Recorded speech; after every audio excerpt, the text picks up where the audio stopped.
On February 15, 2026, the US military made history.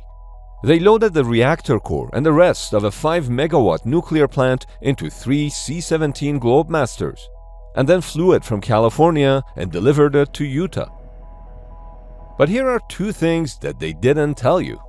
First, this is not a plug-and-play system. There is concrete evidence that after delivery and assembly, at least an extra 3 million pounds or 1.3 million kilograms worth of materials are still required to be shipped on site before the reactor can be turned on. And second, what's being advertised as a cutting-edge portable microreactor is not even a new concept. In the 1960s, the US Army had already developed microreactors that could be flown on the C-130 Hercules. In fact, one of those reactors powered a top-secret project in Greenland that operated under the Arctic ice cap and was only declassified almost 40 years later, in 1996. So before we call this microreactor revolutionary, you might want to hear how the Pentagon failed the last time they tried it. But why is the US government suddenly interested again in microreactors? Well, it has to do with Alaska, Afghanistan, and Greenland. But it's not what you think. Everybody good? Hold. The most powerful air force in the world still relies on coal to generate electricity. The 70-year-old coal-fired power plant is the primary energy source at Eielson Air Force Base, a military installation located 110 miles south of the Arctic Circle in a remote part of Alaska. There is a local coal mine near the base, which makes it a much cheaper fuel source than diesel. Also, in addition to electricity, the heat generated from the coal is what heats up the facilities during cold winters. Adversaries like Russia are leveraging nuclear power in remote areas, like academic Lomonosov, the first commercial floating nuclear power plant in the world that powers the Arctic port town of Pivyok. It can produce enough power to support a city of 100,000 people. So it shouldn't be surprising to see the US Air Force investigating to augment this coal plant with a portable nuclear reactor in the coming years. But this is just a pilot project at home. The real driver behind portable nuclear reactors is to support the troops in forward bases that are far from home. But why replace diesel, which is cheap and simple to use, with micronuclear reactors that are expensive and sophisticated to run?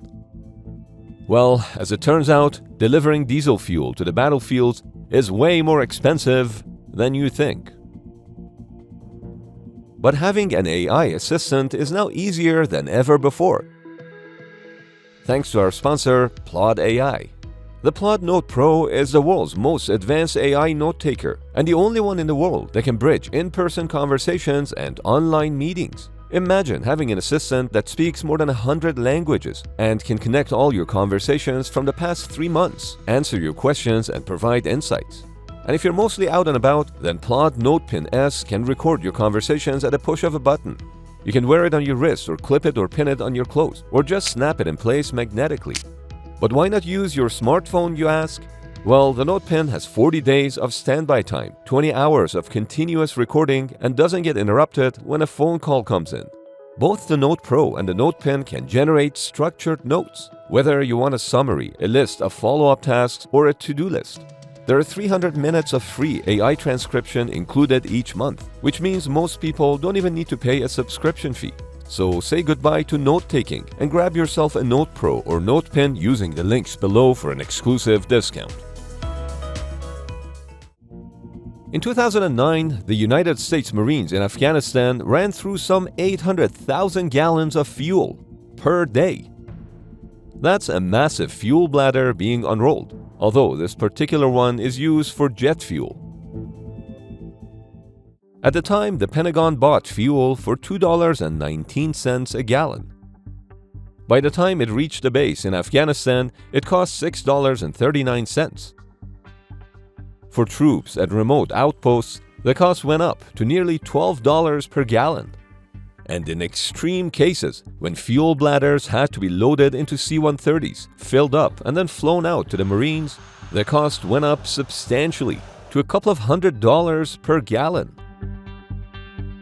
But the true cost of getting diesel to the troops was paid with blood. What I'm about to say is truly shocking. According to a 2009 article published by Forbes, fuel convoys accounted for nearly 50% of all Americans who died in Iraq, and almost 40% of death in Afghanistan. That's because these bases relied on continuous delivery of fuel to sustain their operations, and the fuel convoys used long, predictable routes on unsecured roads filled with IEDs.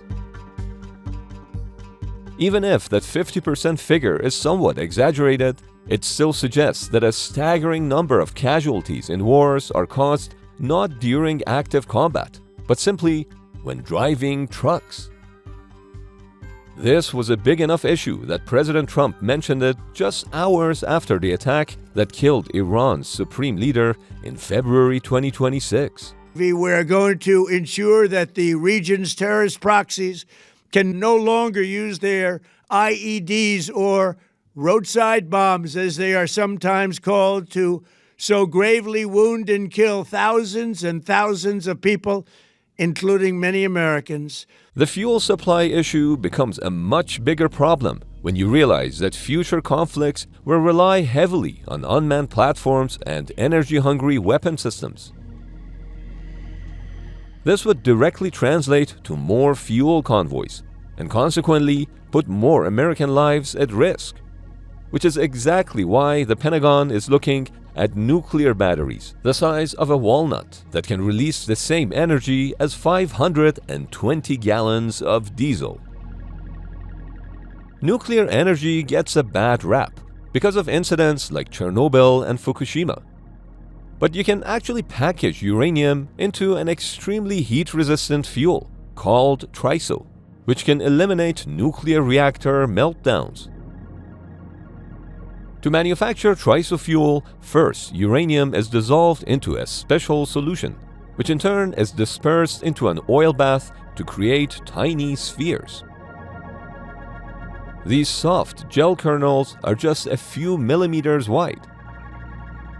After being cleaned and drained, the kernels are then coated with engineered ceramic layers using chemical vapor deposition.